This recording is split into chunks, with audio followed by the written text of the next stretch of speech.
Today, there are millions of people living in Canada on temporary visas, comprising an astonishing 7% of the country's population, a situation never before seen in Canadian history. There are another estimated 500,000 undocumented persons living in Canada too, as well as 300,000 people in the asylum queue, many of whom will have bogus claims. Many of the millions of temporary residents are set to have their visas expire or have already expired.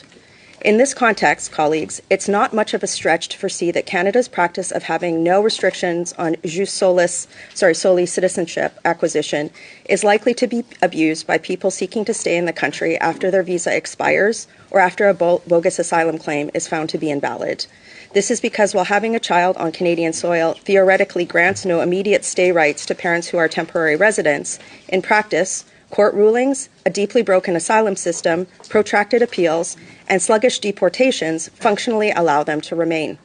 Recent videos, especially one circulating over this weekend on social media advertising this loophole, suggest this may be the case. The number of people born in Canada to temporary or undocumented residents is not publicly tracked, but recent policies by Canadian hospitals charging temporary residents for giving birth suggest it is a problem. And birth tourism, the practice of non-residents, for example, those on visitor visas, traveling to Canada to have their child on Canadian soil so that they can obtain citizenship, is also on the rise.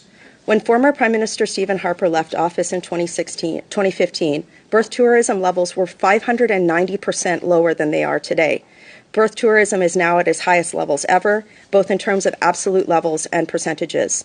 These types of population growth are not accounted for in immigration levels. In this context, Canada is an outlier by granting unconditional birthright citizenship and should move into alignment with peer nations like the UK and Germany, which are also experiencing unprecedented immigration crises. And what I have in front of you today, colleagues, is to restrict birthright citizenship to permanent residents, at least one person being a permanent resident, one parent being a permanent resident or a citizen.